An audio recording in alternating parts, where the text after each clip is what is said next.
Hello friends, இன்னைக்கு ஒரு ரொம்ப இன்ட்ரெஸ்டிங்கான விஷயத்த பத்தி பேச போறோம். ஒரு கேள்வி கேக்குறேன். நம்ம வாழ்க்கையில நடக்கிற நல்ல விஷயங்களுக்கும் கெட்ட விஷயங்களுக்கும் காரணம் யாரு?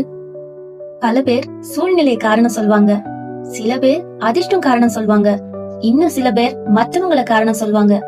ஆனா ஒரு புத்தகம் இங்க என்ன சொல்லுதுன்னா, உங்க வாழ்க்கைய அதிகமா பாதிக்கிற விஷயம் வெளியே இல்ல, உங்க மனசுக்குள்ள இருக்கு. அதுதான் the power of your subconscious mind புத்தகத்தோட முக்கிய கருத்து. இந்த புத்தகத்தை எழுதியவர் ஜோசப் மர்ஃபி. இந்த புத்தகம் பல வருடங்களா உலகம் முழுக்க கோடிக்கணக்கான மக்களால் படிக்கப்பட்டுகிட்டே இருக்கு. ஏன்னா இது ஒரு சிம்பிளான ஆனா சக்தி வாய்ந்த விஷயத்த சொல்லுது. நீங்க தொடர்ந்து என்ன நினைக்கிறீங்களோ, என்ன நம்புறீங்களோ, அதுதான் கொஞ்சம் கொஞ்சமா உங்க வாழ்க்கைய மாற ஆரம்பிக்கும். அப்படின்னா இந்த சப்கான்சியஸ் மைண்ட்னா என்ன? வாங்க பார்க்கலாம். நம்ம மனசு இரண்டு பகுதிகளா வேலை செய்யுது. ஒன்று கான்சியஸ் மைண்ட், இன்னொன்று சப்கான்சியஸ் மைண்ட். கான்சியஸ் மைண்ட்னா நம்ம இப்ப பயன்படுத்துற மனசு. நாம் பேசுறத உங்களால கேட்க முடியும், யோசிக்க முடியும், முடிவு எடுக்க முடியும். இதெல்லாம் கான்சியஸ் மைண்டோட வேலை.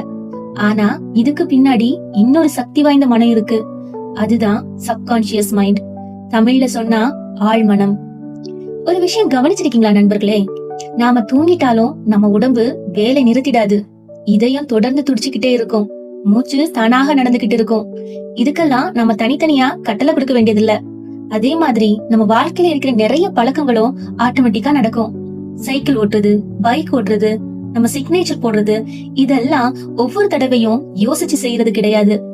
ஏன்னா அது ஏற்கனவே நம்ம ஆழ்மனதுல பதிவு ஆகிடுச்சு. உங்க சப்கான்சியஸ் மைண்ட ஒரு ஃபார்மிங் லேண்ட் மாதிரி இமேஜின் பண்ணுங்க. அந்த லேண்ட்ல நீங்க என்ன சீட் போட்டாலும் அது க்ரோ ஆகும். நீங்க மா விதை போட்டா மாமரம் வளரும், வேப்ப விதை போட்டா வேப்ப மரம் வளரும். அந்த லேண்ட் உங்ககிட்ட வந்து இது மா விதையா வேப்ப விதையான்னு கேட்காது, அது கிடைச்சத வளர்க்கும். அதே மாதிரிதான் உங்க சப்கான்சியஸ் மைண்டும். நீங்க பாசிட்டிவ் தாட்ஸ் போட்டாலும் க்ரோ ஆகும், நெகட்டிவ் தாட்ஸ் போட்டாலும் க்ரோ ஆகும். சாய்ஸ் உங்களுடையது.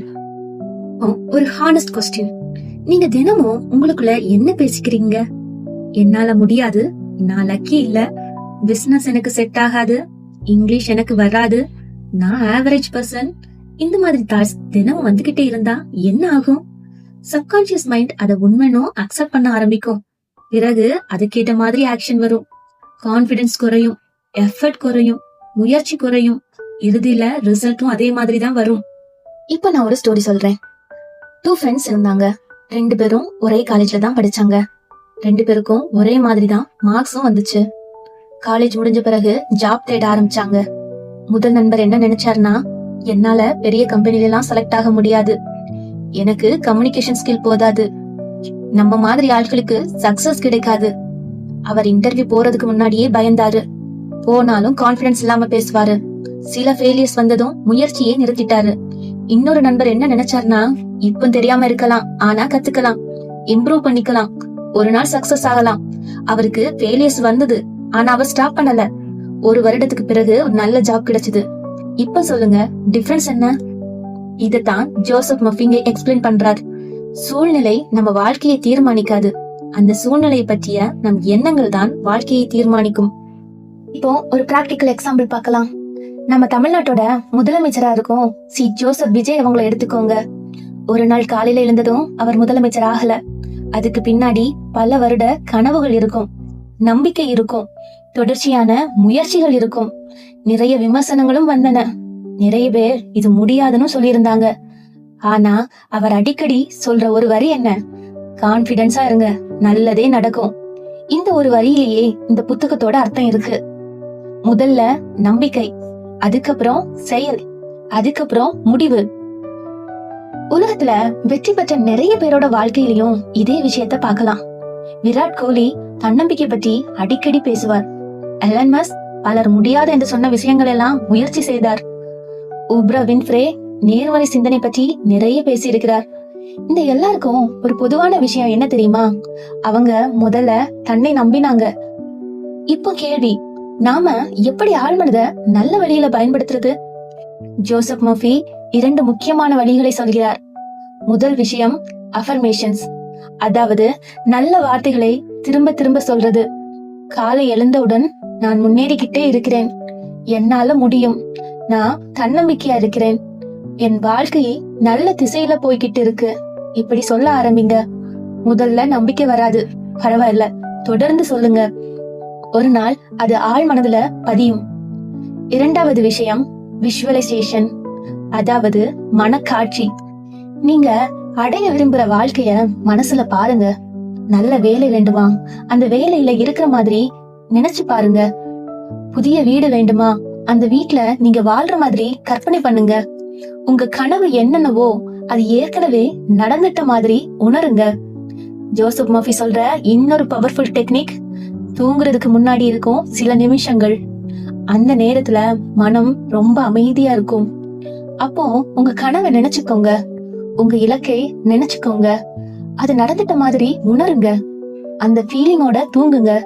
தொடர்ந்து இதை செய்தா அந்த எண்ணம் ஆழமா பதியும். இப்போ பயத்தை பற்றி பேசலாம். பெரும்பாலான மக்களை பின்னாடி இருக்கிற விஷயம் பயம்.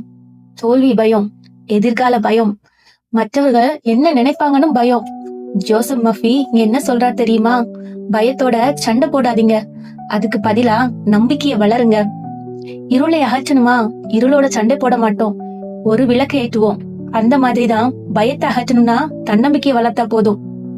இந்த புத்தகம் சொல்ற இன்னொரு அழகான விஷயம் நன்றி உணர்வு. நம்மிடம் இல்லாதத பத்தி யோசிக்கிறத விட இருக்கிறத பத்தி நன்றி சொல்ல பழகணும். உடல் நலம் இருக்கு, குடும்பம் நல்லா இருக்கு, நண்பர்கள் இருக்காங்க, உணவு இருக்கு, இவர்களுக்கெல்லாம் நன்றி சொல்லுங்க. நன்றி உணர்வு மனதை அமைதியாகவும் நேர்மறையாகவும் மாற்றும். சரி நண்பர்களே, இந்த புத்தகத்தோட மிகப்பெரிய பாடம் என்ன? உங்க வாழ்க்கை 2 தடவை உருவாகுது. முதல்ல உங்க மனசுல, அதுக்கப்புறம் நிஜ வாழ்க்கையில. அதனால உங்க மனசுல என்ன விதைக்கிறீங்கன்னு கவனமா இருங்க. பயம் விதைக்காதீங்க, சந்தேகம் விதைக்காதீங்க, நம்பிக்கையை விதையுங்க, தன்னம்பிக்கை விதையுங்க, நல்ல எண்ணங்களை விதையுங்க. ஆனா ஒரு முக்கியமான விஷயம், இந்த புத்தகம் வெறும் நினைச்சா போதும் என்று சொல்லல, நம்பிக்கையும் வேண்டும்.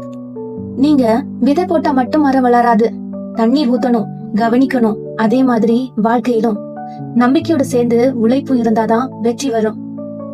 அதனால இந்திலிருந்து ஒரு விஷயம் மட்டும் நினைவில் வச்சுக்கோங்க.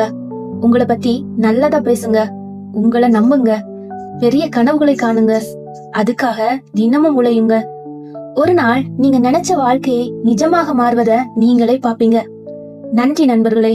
இந்த வீடியோ பிடிச்சிருந்தா லைக் பண்ணுங்க, ஷேர் பண்ணுங்க, சப்ஸ்கிரைப் பண்ணுங்க.